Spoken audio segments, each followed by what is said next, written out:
We're going live. So we'll be live on YouTube. Fantastic. Let me see. It'll tell me if we're live. Going. We're good. We're on. We're on air. All right. So good morning, Shane. Good morning, John. It is good to see you. Yeah, you too. Those of you joining us, welcome.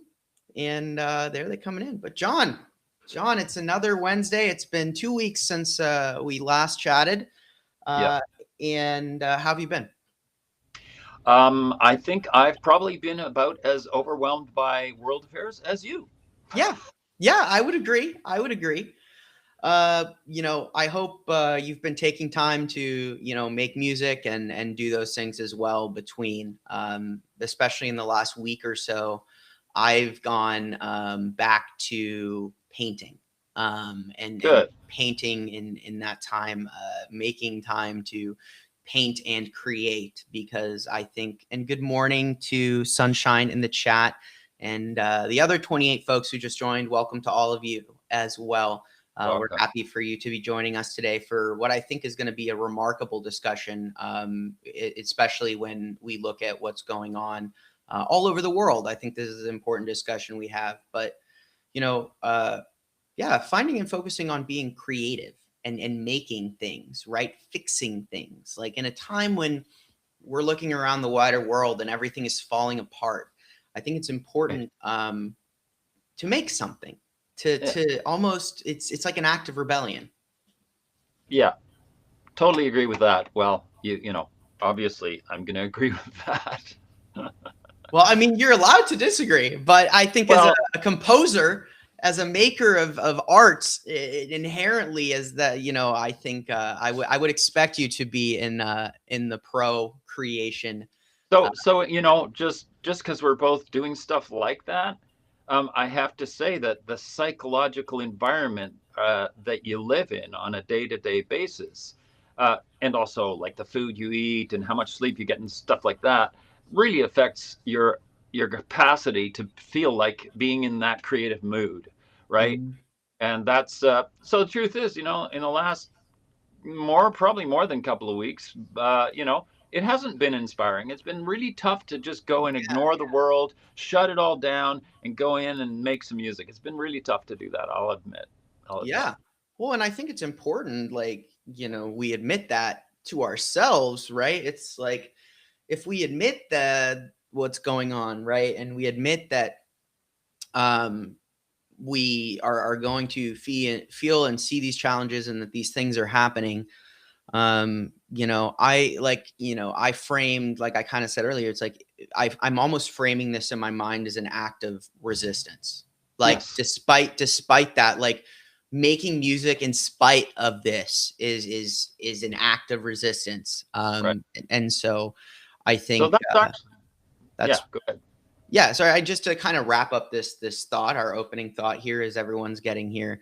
And again, good morning to everyone who's joining us. That's where we can create things, and it doesn't necessarily have to be art. There's things you like, probably a lot of things that you're putting off in your life because you're stressed. I can tell you that shamefully, my garage was full of stuff from a remodel that we had done in the home for months, way too many months. And then, I had an overwhelming day. I basically ended up canceling everything and just trying to, and what I did, I went and I cleaned out that garage and it looks fantastic. And now I felt better. I felt like despite everything was horrible, I went and I accomplished this thing. I made my family's life better. And that is an act of resistance as well. So anything really can be an act of resistance. And that act of resistance you just described actually is a really great opener for our topic today. Yes. Because what you did was something I also consider a creative act. People think creating is only painting and making music and dancing and so on and so forth.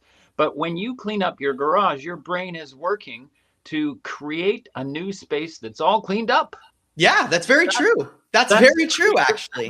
Absolutely. It's a creative act. And it's also an act of kindness, because you're not just doing it for yourself, you're doing it for your spouse, you're doing it for the household, right? So Mm-hmm. you're actually doing something that helps others.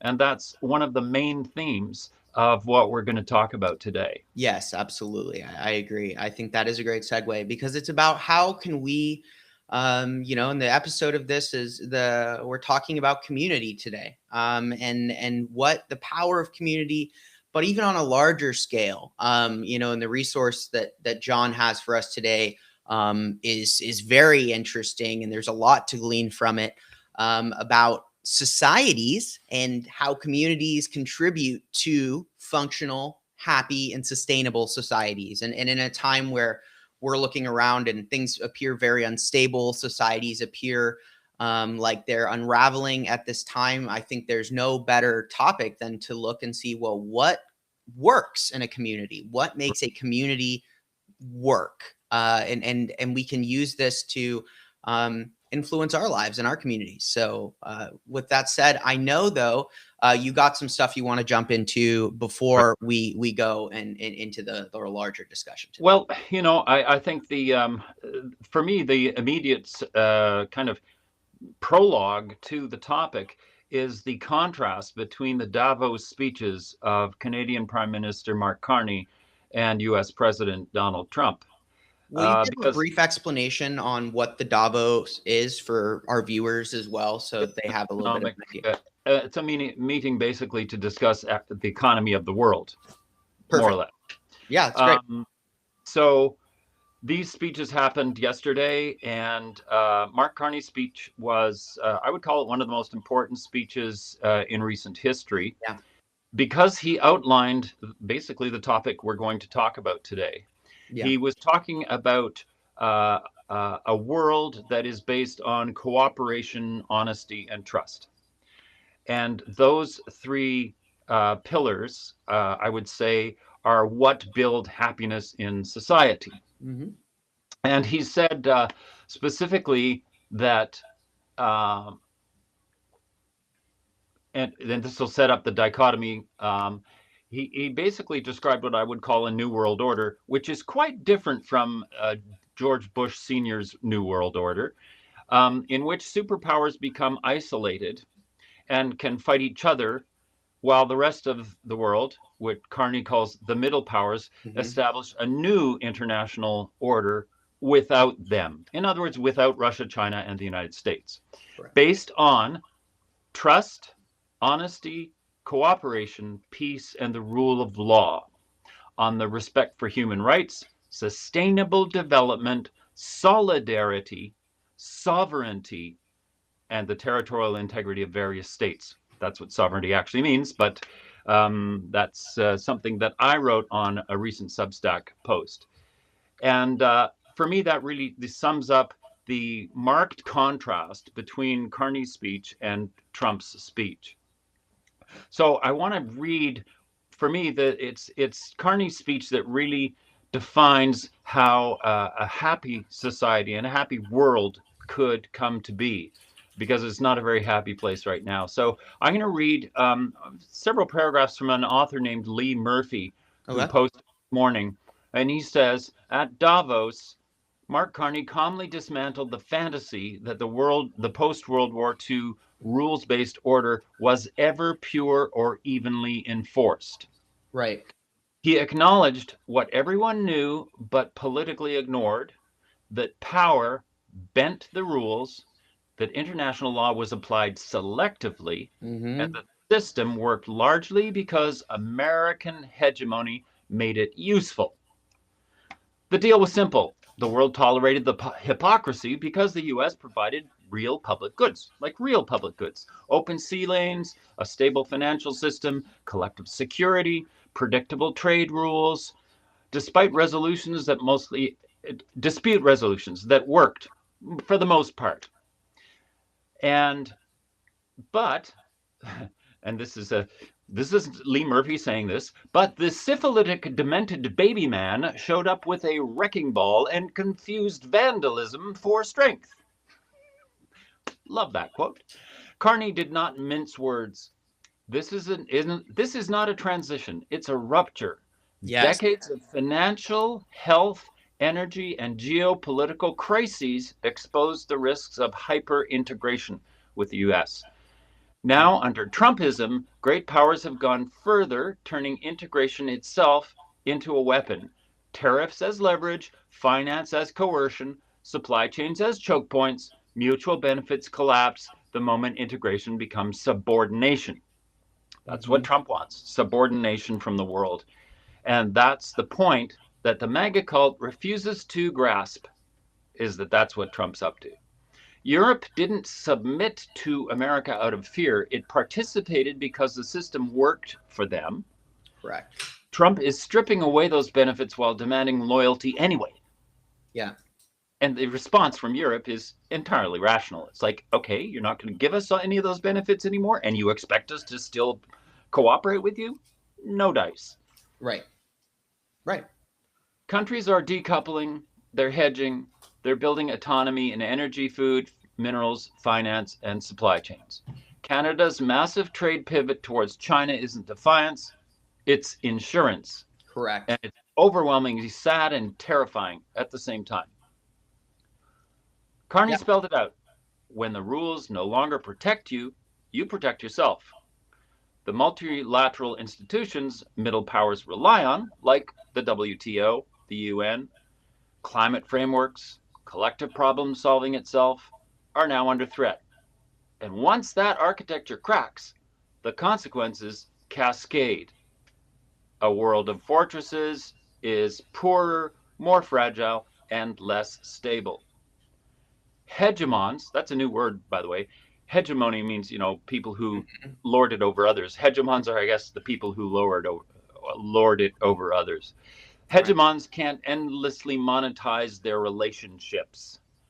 Allies diversify. Trust evaporates. Sovereignty shifts from shared rules to brute resilience. Yeah. And yeah, that's basically it. The damage is real, global trust is fractured, and nothing will ever fully snap it back into place.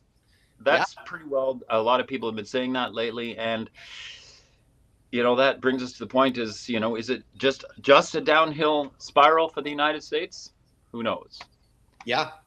You compare that to Trump's speech, and Trump said things like this: God. Canada lives because of the United States.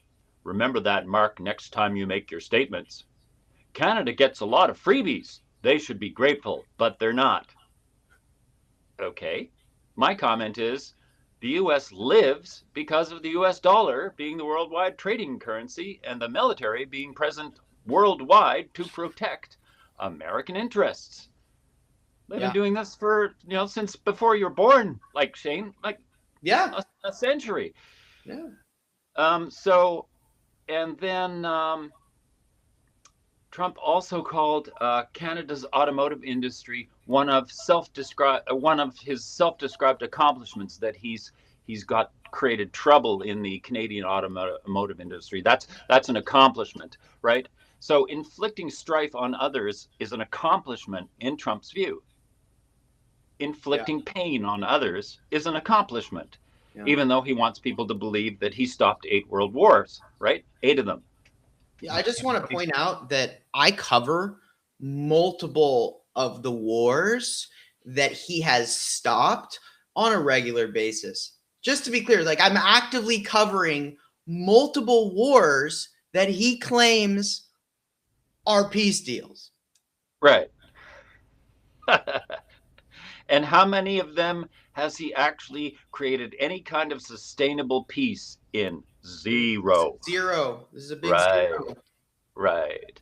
So anyway, despite that, of course, he's lying, because the statistics show that the auto industry in the U.S. is actually contracting as a result of his policies. That's And the of only course, thing. Yeah. you've always heard this.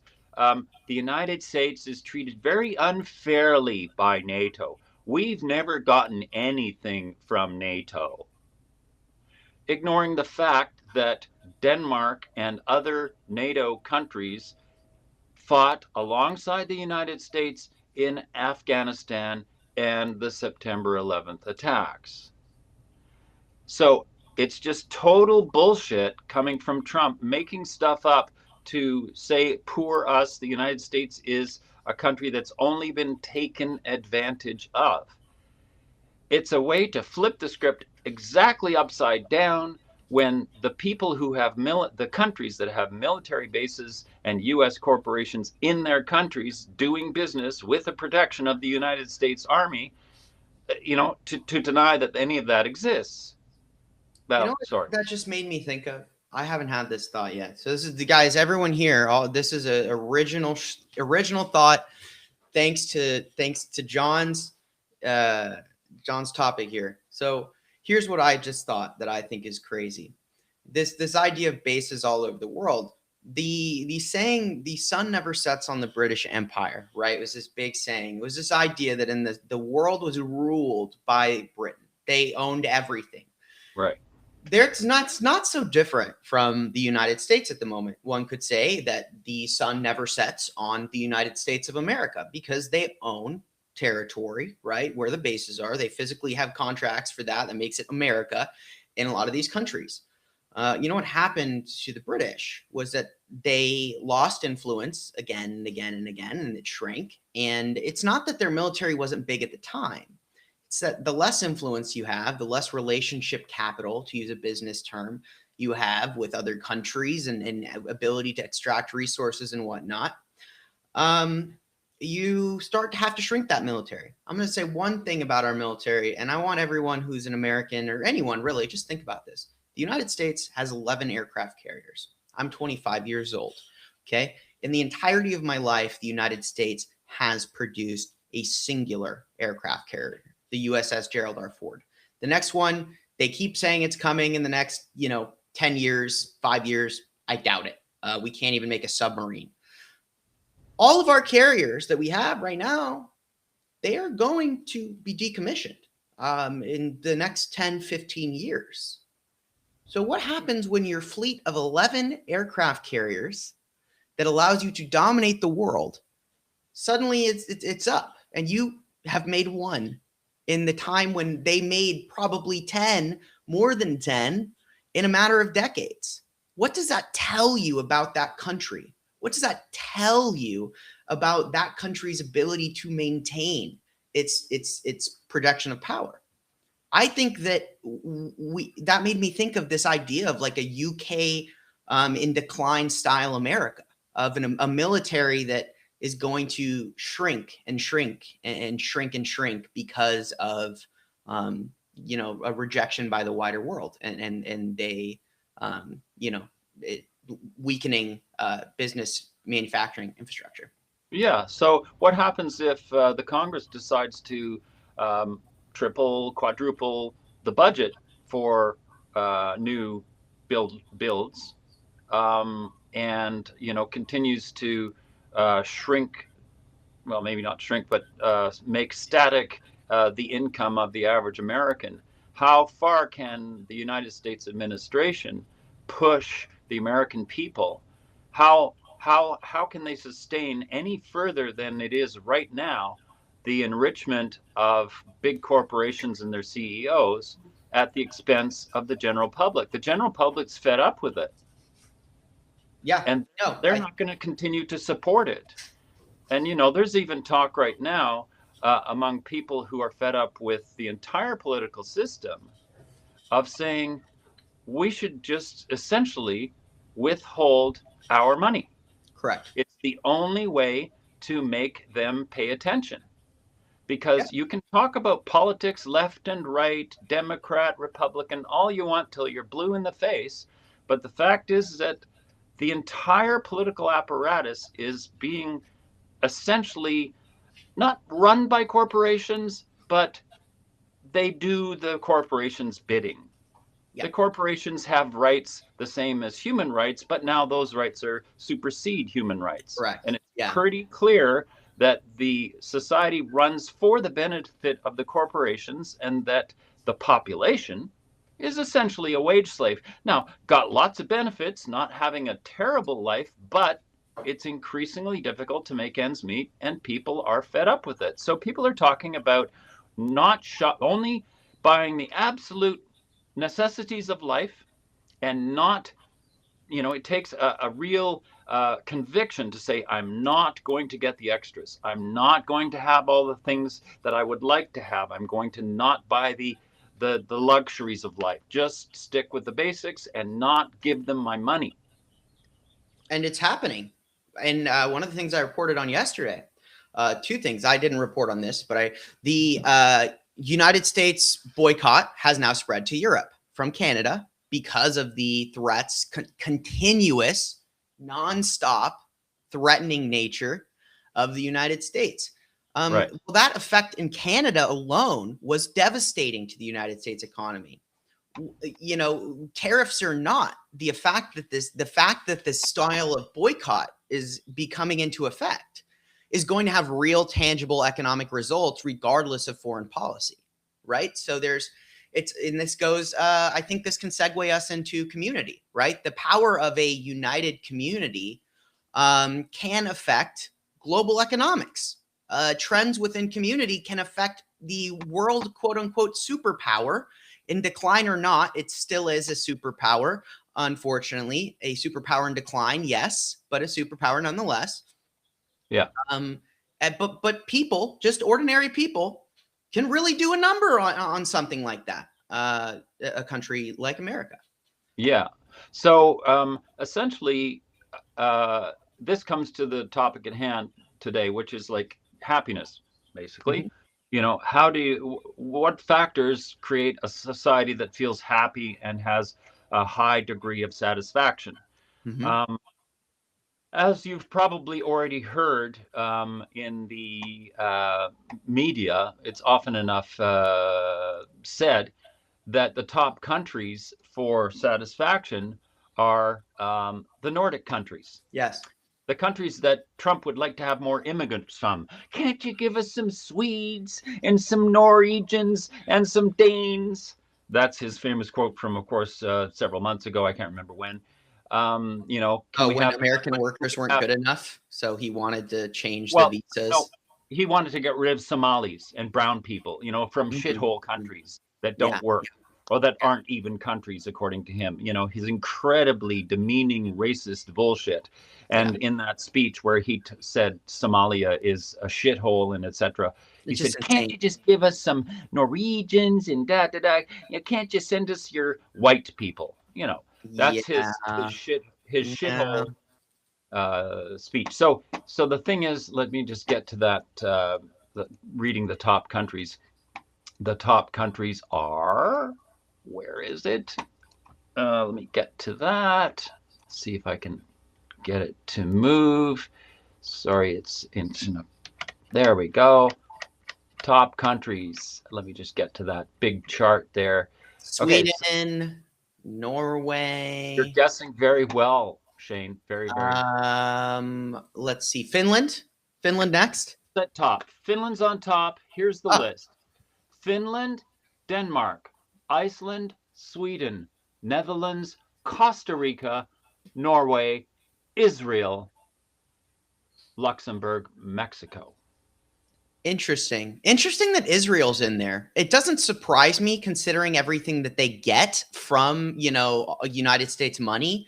But at Right. the same time, it's like it's very interesting to find them in there because they're so wildly different from all of the countries that you just named.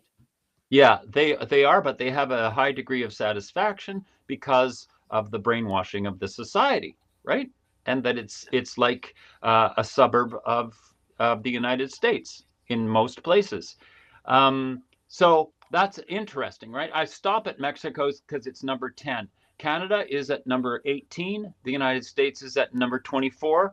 And right before the United States is the UK. Other European countries are actually fairly far down the list, which is kind of interesting. But I'm going to just make one short point here. Where's Uh, France? I'm just curious where France sits on the list. France, yeah, I have a thing for France too. France is, oh my God, the print's so small. France is, okay, am I finding it? No, hang on. It's down there. It's like in the 60s. I just Okay. have I was gonna I just say have to my get some. guess would be somewhere in the 40s and 50s. So 60s is okay. Their Yeah, government keeps collapsing. That's why I ask, because I think France is on its like third government in like the last 2 years. So it's yeah, interesting to see that. Okay. yeah. So Japan is way down there. yep, France is way down there. France, I can't seem to find France. that's It's okay. a very detailed chart. Anyway, yeah. Oh, yeah. I wanted to say this that the where's that chart again? The last countries on the chart. That's what I wanted to Oh show. yeah, yeah, okay. The last countries on the chart. That's really important. I would I'm agree. Yeah. I'm having a bit of trouble with this today. Yeah, while you're looking for that, I just kind of the thoughts on what I'm hearing. It's interesting. So you see one, there's this grouping, right? At the top of all these Yeah. countries. Um, the question you would want to ask is why? Why is it that they have the highest quality of life? Why is there a high satisfaction? And the reason is their culture and their communities. Right. That is, it is inherent in their culture and their communities that these you take care of your community, you take this, and if you consider where they are living, where they have lived, and how important it would be to have a community that looked out for each other in effectively a very inhospitable place, it would make sense that they maintain that culture. The other thing is that there's not a lot of people are going there, right? People stayed, and there wasn't as much cultural Migration. exchange or Yeah. cultural dilution in these countries as well. So their culture inherently was more intact than a lot of the wider world. Um, But it also has to do with, as the report is indicating, it has to do yeah. with levels of trust Mm, and levels of community engagement that really makes it tops.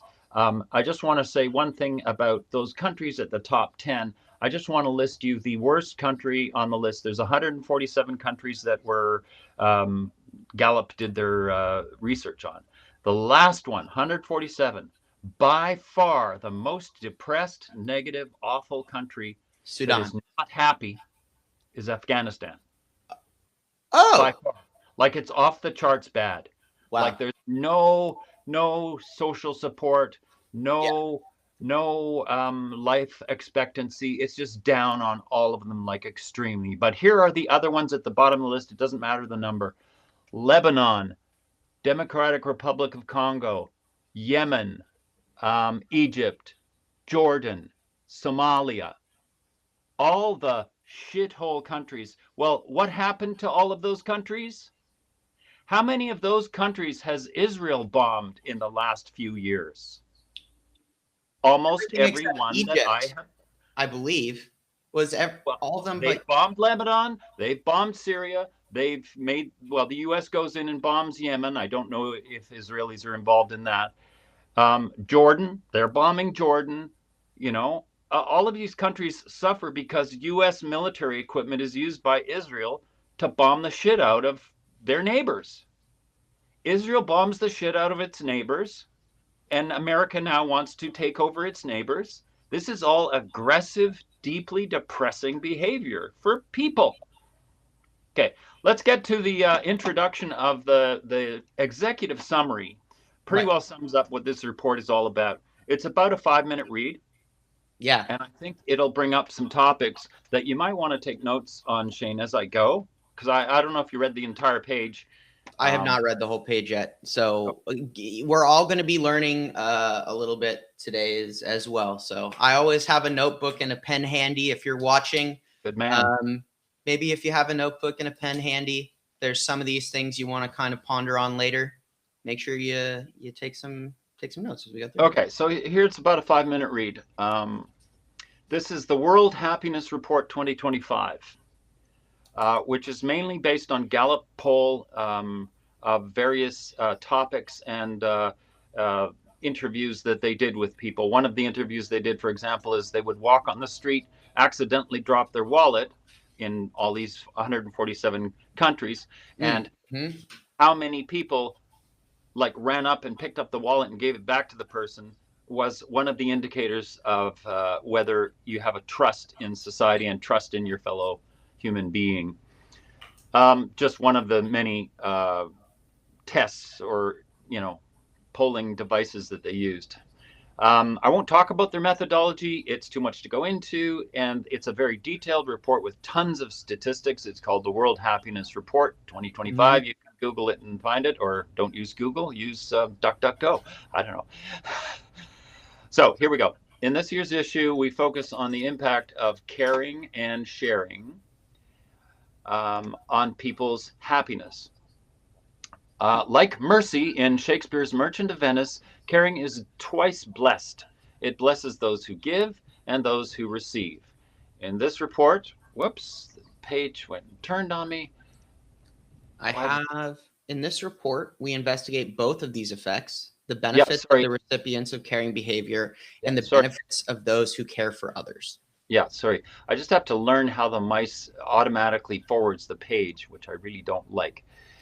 Okay, next paragraph. There is a wealth of evidence about the extent of caring behavior around the world. In the Gallup World Poll, people are asked if, in the last month, they gave money to charity, if they volunteered, and if they helped a stranger.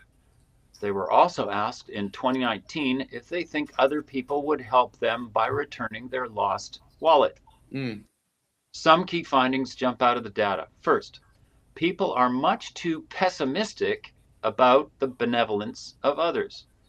For example, when wallets were dropped in the streets by researchers, the proportion of returned wallets was far higher than people expected. This is very encouraging. Second, our well being depends on our perceptions of other people's benevolence, as well as their actual benevolence. Since we underestimate the kindness of others, our well being can be improved by getting information about their actual true benevolence. Third, when society is more benevolent, the people who benefit most are those who are the least happy.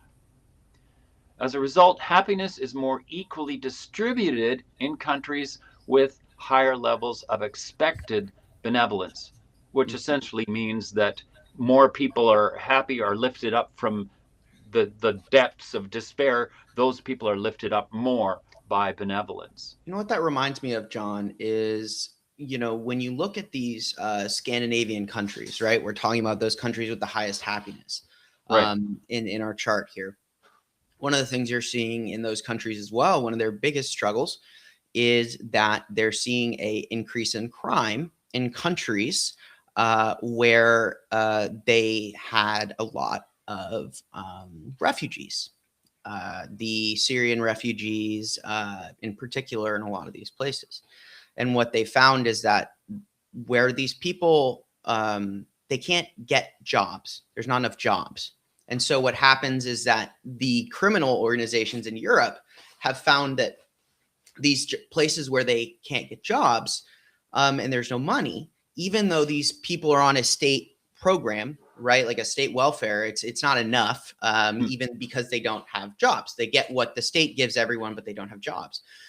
So what's happening now is they're seeing this surge in crime, particularly in young people who can make more money from a crime, running drugs or doing a hit, than they could ever make in the current economy. So this idea that the happiness is equally distributed is really important, and not happiness. Happiness is not money, but obviously wealth contributes to comfort, and comfort is where you're getting your happiness. You can't be happy if you're uncomfortable. So I don't know, Right. what are your, and it presents a dichotomy for these countries, right? Like, what do you do if these people, they don't have a job and you can't just take care of them like that? Like, what are those challenges like, after reading this, what do you think Well, about that?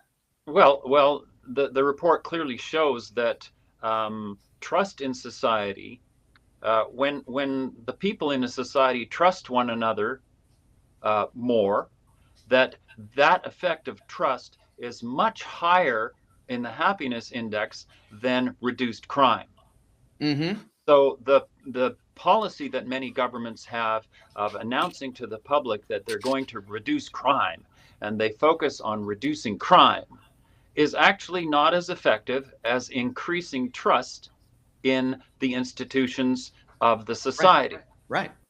So the focus is on the wrong place, right? So when people demonize immigrants, saying that they are the criminals, they're just trying to create chaos in the society rather than try to create a happy society. So this is what people need to really understand, is that when authorities are telling you that immigrants are the problem, immigrants are the criminals, they're just going to make you deeply dissatisfied with your society.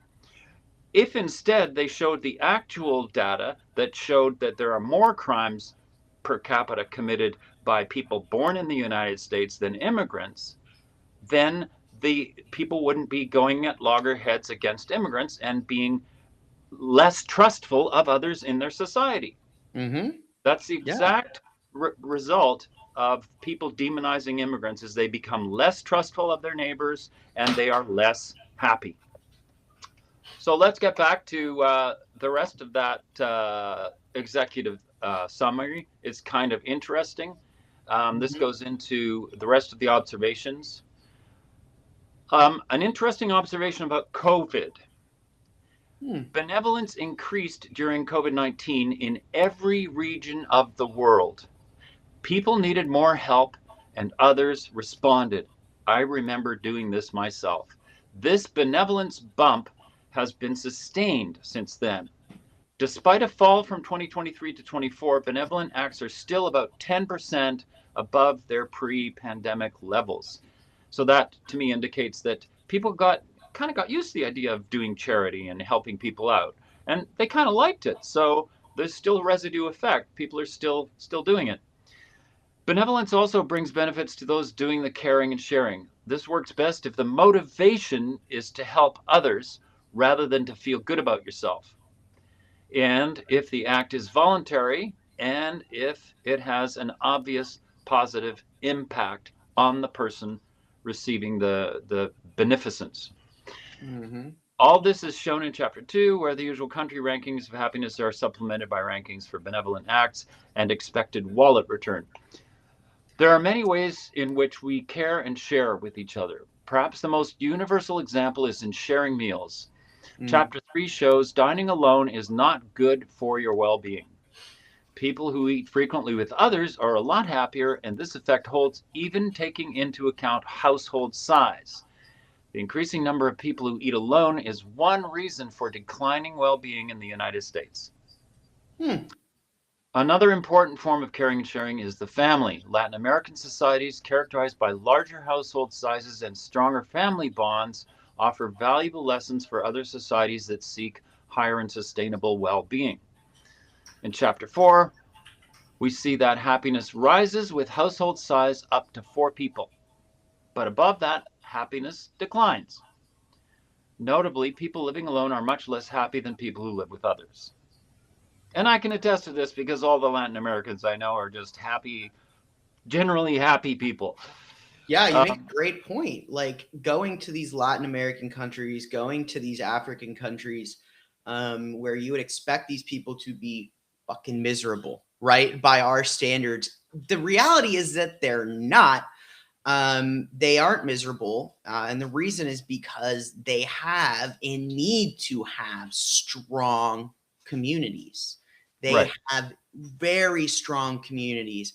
In Africa, very common to hear work songs where you have large groups of people doing work and they're singing together. They're participating in what we talked at the beginning, the act right, of creation of art and music and that act of creation at the same time. Like I've seen very few people happier than that time I was in the jungle in Ecuador talking to a family who lived in a literal wooden hut and right. got their water from the river and had to do like I mean they like I couldn't even imagine living the way these people were living.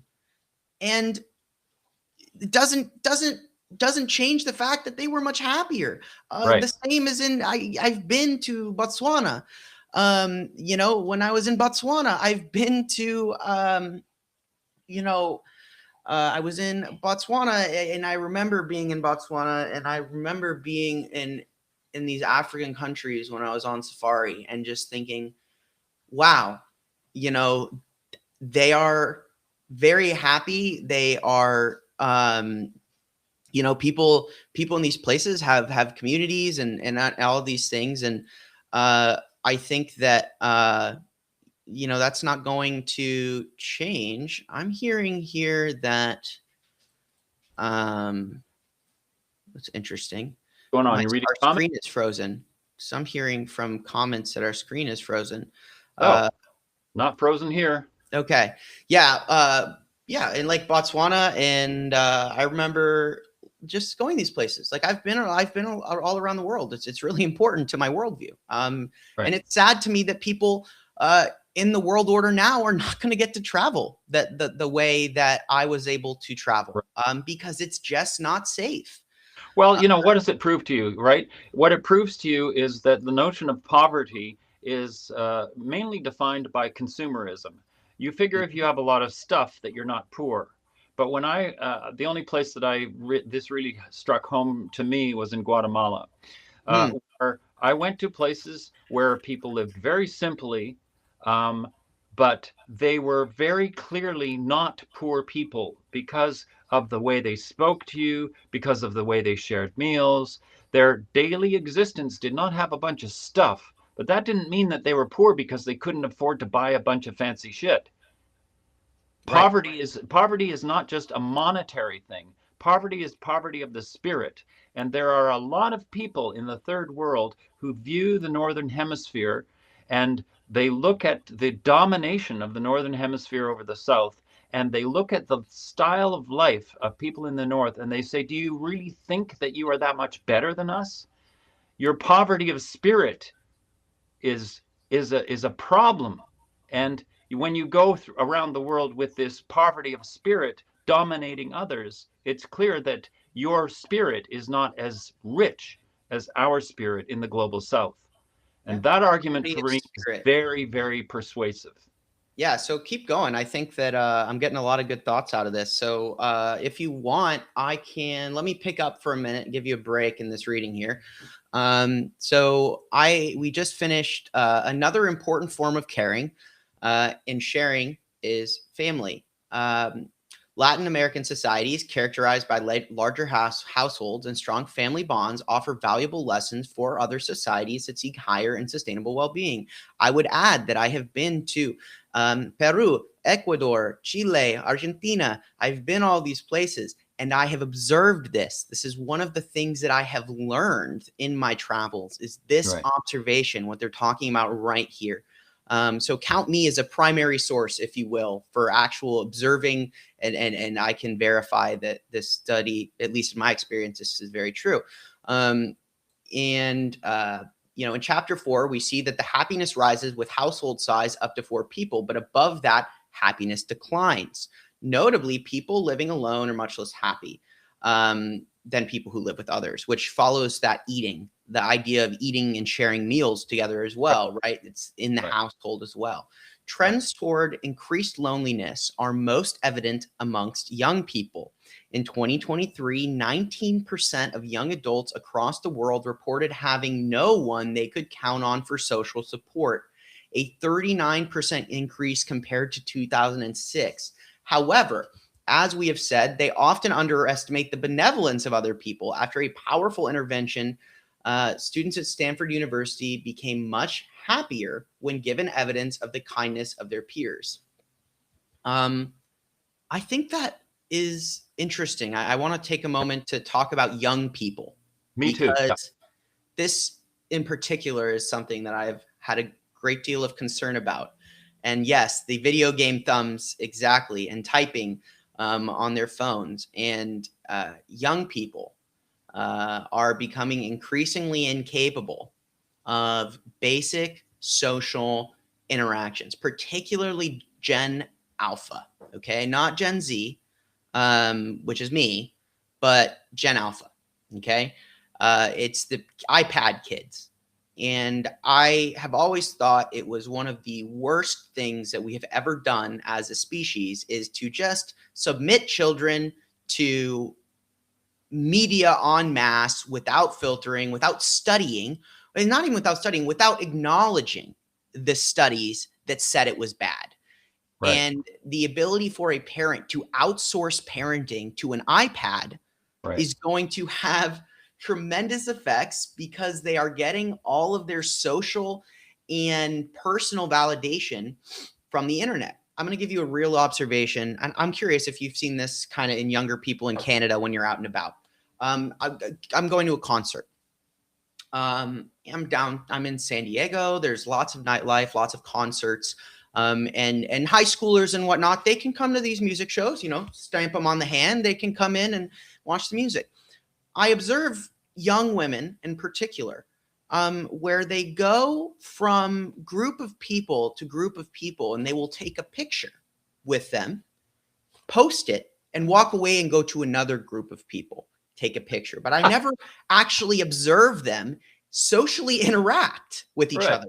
It's the idea of their only focus is to curate their online personality Right. because they themselves, it's synonymous to them. Their online personality and their being, their personal being is tied to their personality online. Their identity. Correct. It's if phones went away tomorrow, these people would have an entire generation would have an identity crisis. If they're not constantly managing their social media presence, what is their identity? Who are they themselves? Right. Right. Well, you know, it's this idea that if you document something, it is true. If I've got a picture of me in front of all my friends, then that must be what you did. Oh no, I just took that picture and then I moved 5 seconds later onto another picture. So Yeah. it's just a simulation of a social life. It's not a real social life. A real social life, as per this report, is actually putting your phone away, sharing a meal together, and then maybe, I don't know, sitting around in a living room and having a discussion, not sitting around a living room with each person looking down at their bloody device. Board Right? games are fun. Board games are fun. fun. Play board Yeah. games. Play cards. Go Yeah. play Magic the Gathering. Go play Pokemon. Go to your local game store and play a board game. There's communities of people. This is what I like to do. I mean, video games are fine. Like, I'm not going to say don't play video games. Like, if you enjoy a video game, if it's mentally stimulating and challenging for you and it works your brain, I think that's great. I think brain rot video games like Call of Duty and other violent games where you're just running around and desensitizing yourself to senseless violence, like, yeah, that's not a good thing. But there's lots of games that, you know, are really mentally stimulating. My fiance loves a game called Jurassic World, you know, Zoo Tycoon 3 or whatever. And she builds her dinosaur exhibits and has her zoo. And it really is very satisfying for her. Now, But if you put down your phone and any device and just turned them all off, imagine how much extra time you might have. right? Do you realize that before we had all these damn devices, people would do things like play chess for hours? Or if you want to go really extreme, play Go for like 5 hours. Yeah. Okay? That's brain stimulation of a kind that is different because it's slower and it allows you to reflect and strategize and actually, you know, imagine things rather than have things be interactive all the time with something that's been pre-programmed. When you play games that are not pre-programmed, you have to do some thinking. And Yeah. it's a pretty good thing. Great way to build community too, right? Shared enjoyment over a game. That's Just right. like eating or living with other folks, especially if you live with other folks. It's really easy to play a board game. You know, for me, I Right. can't make my dogs play a board game. Like, I would love for them to sit down and roll some dice, but I can't. So I have to go out and find people to play my games with and things like that. But I do And one of my goals this year is to do more of that, to make Right. more of an effort to be part of a community. Oftentimes, if you have a special interest, the community's out there. You just have to have the courage to insert yourself into that community and be part of it. And there's, I think, probably a certain level of anxiety that comes with a culture that really, I guess, supports isolation over a community in a lot of ways. Well, yeah, and of course that's that being in isolation is where you're most vulnerable to extremist thoughts, right? Yeah. So the technology that hypnotizes us and gets us addicted to it, the phone, the ads on Instagram and Facebook, etc., that's all a way to make us less happy. Speaking of less happy, why don't I read the next section, which Yes, actually I think it's very good transition time for the next one. So the next section is about the opposite of happiness, which is despair, and this can lead to death by suicide or substance abuse, also known as deaths of despair. I'm reading it off to the side. Sorry, Yeah. folks. Fortunately, deaths of this kind are falling in the majority of countries, though not in the United States or the Republic of Korea. Mm-hmm. Wonder why? As Chapter 6 shows, deaths of despair are significantly lower in countries where more people report donating, volunteering, or helping strangers. The degree of benevolence in a country also has a profound impact on its politics. Populism is largely due to unhappiness. Take note.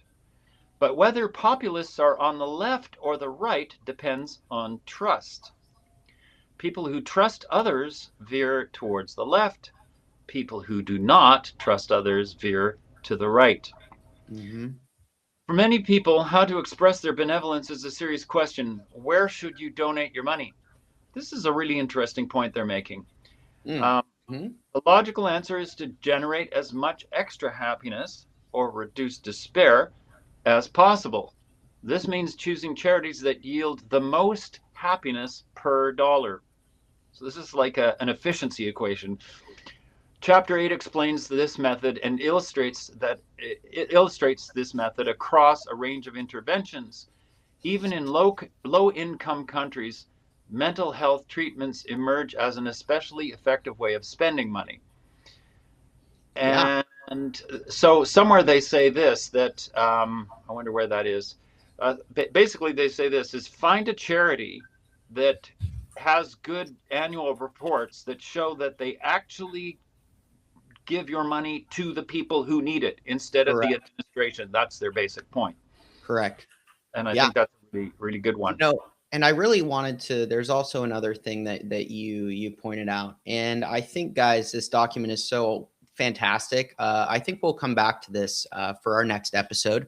And so we can really finish this, because there's just so much to discuss in this document here. And I think all of these things are really important and deserve a dialogue of their own.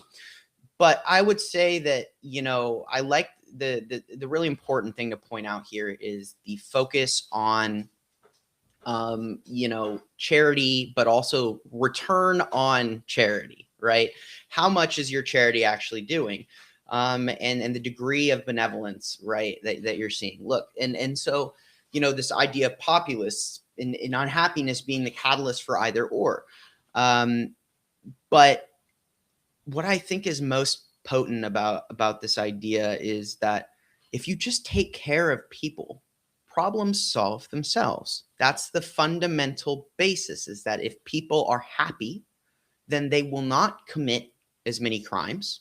Crimes of desperation account for a massive, massive portion of crime. If you gave people the resources they need to just live, they would rather just live.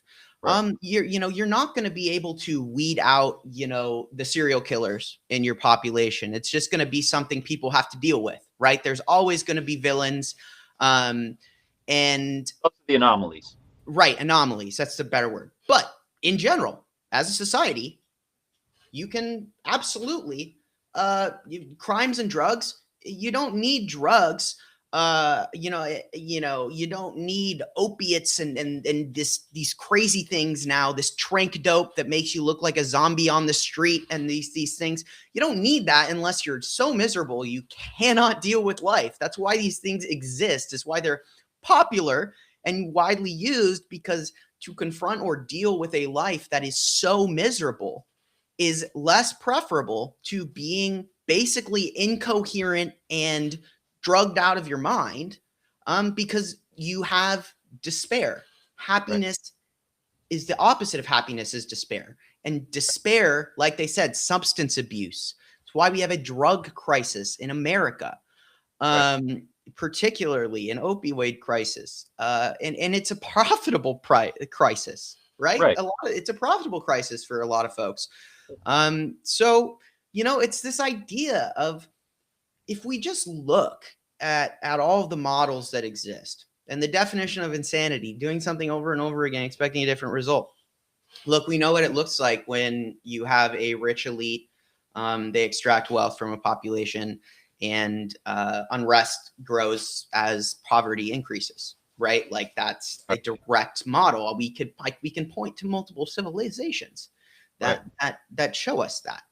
So it's this idea of, if you're actually trying to build a system that works, okay, a statement from a leadership, a group of leadership, a country is virtually meaningless, right? That's what Carney was saying at his speech. It's like, look, if a country's word cannot be trusted, then we can't build a community that lasts, Right. right? You have to be Trust. able to take a country at their word and to collaborate, on a basis of trust. Yeah. If you can't do that, if you're constantly defensive, and defending yourself, you cannot fully collaborate. Right. Uh, and that's the notion, and that is also very true in the United States, which has promoted particularly a individualism structured culture, in Right. which grab what you can. It's the Pirates of the Caribbean, take what you can, give Right. nothing back. All right, it's Mr. Gibbs. Like, Right. don't be a Gibbs. We aren't Gibbs. Being Gibbs doesn't work. You end up sleeping Yeah. in the mud with the pigs. So don't be Gibbs. So, yeah. So, just a thought came across as Yeah. you were speaking, that the United States is supposed to be this great place where individualism thrives. It's a great mythology, right? That individualism is going to save everyone, right? And that you're the self-made man, right? This is a mythology that focuses on the individual. And corporatism tries to take over the individual one at a time. And their greatest threat is giving, because a giving culture is twice blessed. The person who decides to go against that consumerist model, and instead of feeding a corporation, decides to feed their neighbor, they are twice blessed, because they feel better about themselves, and the person receiving feels better about themselves. So if you just do the math, if everybody decided to be more benevolent in their society, then trust would increase, and it would be a very big challenge to the powers that would like to divide us. Yeah.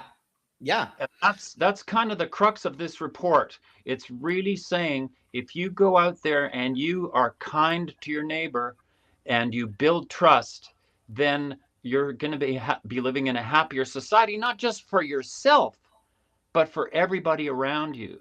And coming back to the charity issue, the reason that you want to make sure that the charity donation you make is the best one you can make, where the people who are administering it are honest and trustworthy and are telling you up front that they're giving almost all of that money to a charity. Again, that's because you want trust. You want to trust that charity. Right. So the whole thing comes down to establishing a society of trust, where people trust their neighbors and they trust their institutions. And that is certainly not what is going on in the USA today. Yeah. No, absolutely. And I think not just in the USA. The USA is the world's example right now. We're the case study. Okay. Yeah. Everyone's watching us. And, from the outside, it looks exactly like what it looks like. And America is starting to realize what the rest of the world sees, which is a not functional state. There's a lot of challenges America has faced. And can America overcome those challenges? It sure could if we defeat the cultural barriers that have been constructed around our society as a whole to make us incapable of populist action. If that changes, and look, I say people are anxious, they're nervous right now, and I get it. And in America, there's probably going to be some hard decisions coming up this year for a lot of folks. Oh yeah, soon. There's going to be things that actually there's going to be things we thought unimaginable in our lifetime. That's fact. I agree. Now the reality is that, look, there's lots of people who are going and willing to do those things, the things that need to happen, if these things happen. And the important thing is, even if you're not one of those people, it's community that's going to allow the kind of resistance that's required. So, the world itself is a mess. The solution is not to leave, the United States, because nowhere is going to have an easy time right now. And the reality is that the world is struggling. So the priority of the individual should be to try and make their part of the world work, so that you guys can figure out as a community how to best address the challenges that are going to be coming your way. Right. So you depend on powers, external forces anymore to create the change in society. You have to make, and also to realize that it's not an enormous task.